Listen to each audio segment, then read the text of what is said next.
Hey, read through the word. Today is March 28th, and today's lesson is called They Did Not Drive Out. Just a quick word with y'all before I get started.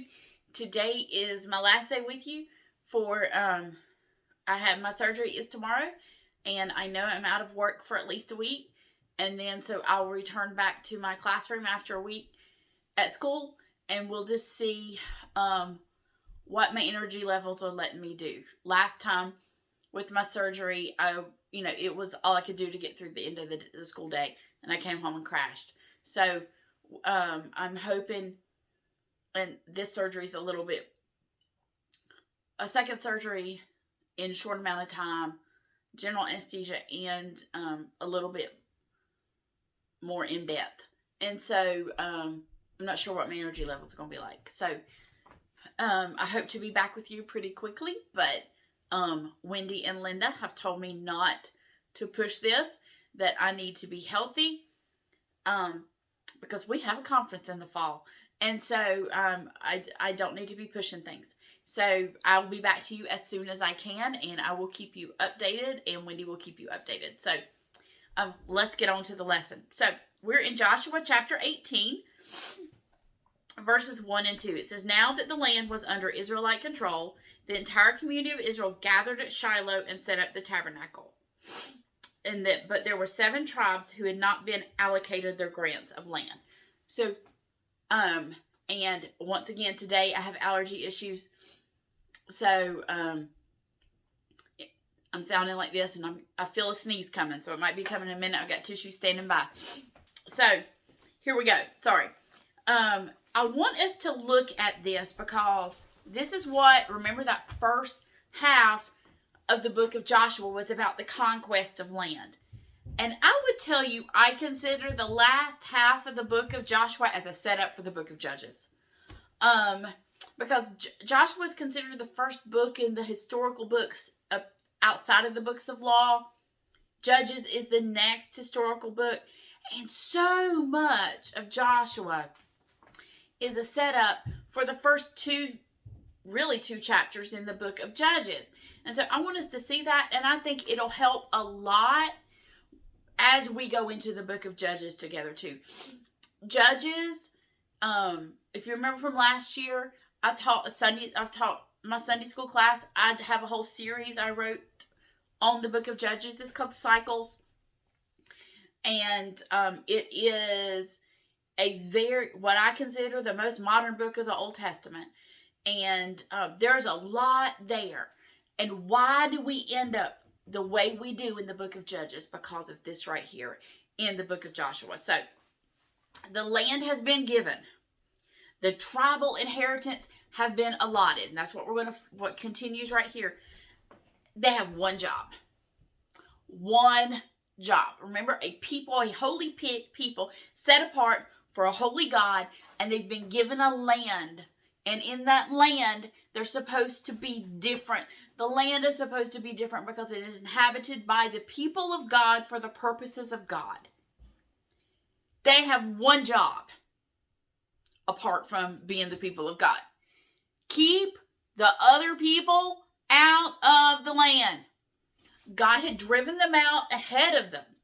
God had enabled them through all the first 12 chapters of the book of Joshua to take the land. And they did it. All they had to do was keep it in obedience. But you're going to see that why they lose the land is disobedience. So, spoiler for later down the road, but we're about to watch a big train wreck in the book of Joshua. A downward spiral of sin.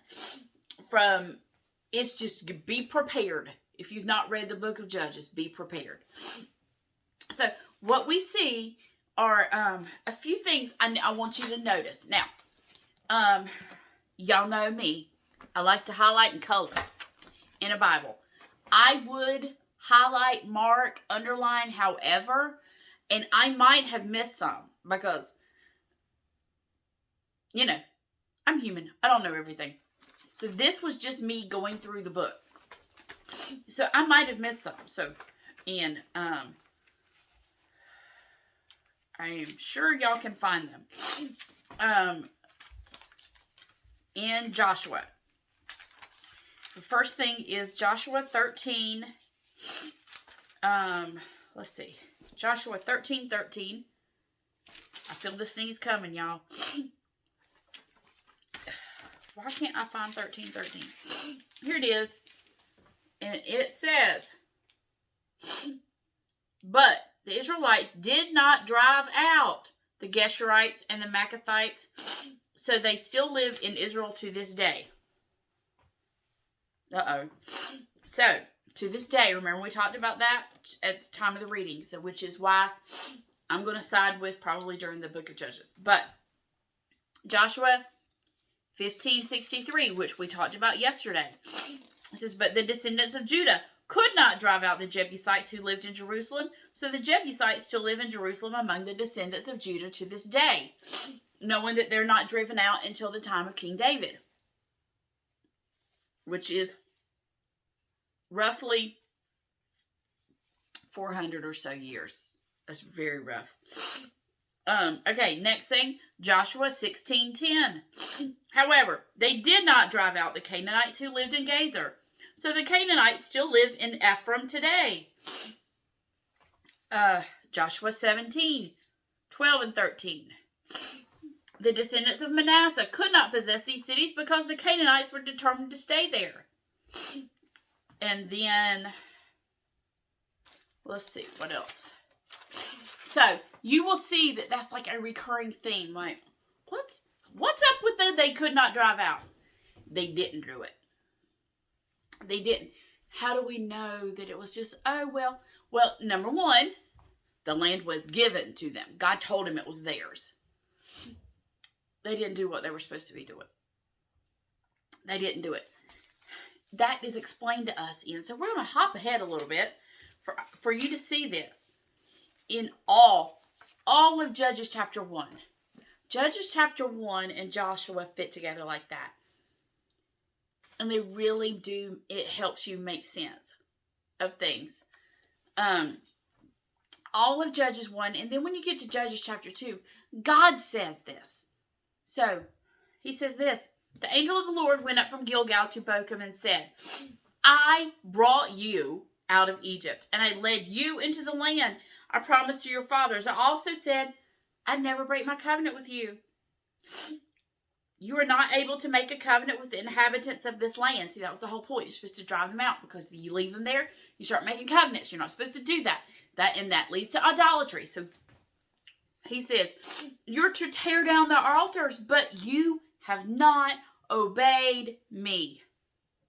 What is this you've done? Therefore, I now say, I'm not going to drive out these people before you. They will be thorns in your side. And their gods will be a trap for you. When the angel of the Lord had spoken these words to all of the Israelites, the people wept loudly. You mean God meant what he said? Yes, he did. You remember, this has been a recurring theme lately in our reading about the blessings of obedience, and the curses, as with the way the end of Deuteronomy and Leviticus 26 talks about it, and the end of Deuteronomy talks about it too. The blessings of obedience and the curse of disobedience. What happens with there's a list. It's like a list of things that will happen so you know how bad it is. And the first thing is the rain's going to stop. That's what he says. I'll stop the rain. I'll give you warnings and I'll give you warnings. But if you don't listen, I'm going to let people take over you. And then I'm finally going to take you out of your land because you've not listened. And I think so many times, especially in the day where, I'll give you this example. So my students at school were picking with me the other day about, gosh, I can't even remember what it was. And I just looked at, I said, okay, this is the Holy Spirit speaking to you, convicting you of sin. And how, these are my high school students, so I can do this kind of stuff. I said, and they're like, oh, Miss Nance, we were just telling a half-truth. I went, oh, y'all, no such thing as a half-truth. Half-truth's a full lie. Okay, half-obedience is full disobedience. And that's what they're doing. And they're already started. That we just got in the land. We just got you. And you don't even do what God's told you to do here. But I think we need to always put in the forefront of our minds and our hearts of what we're watching that they did not drive out. Because, yeah, they took the land, they planted their crops, they did everything, but they didn't do that part. They had one job. Half obedience is full disobedience. And I look forward to being back with you as soon as I can. So, see you next time on Read Through the Word.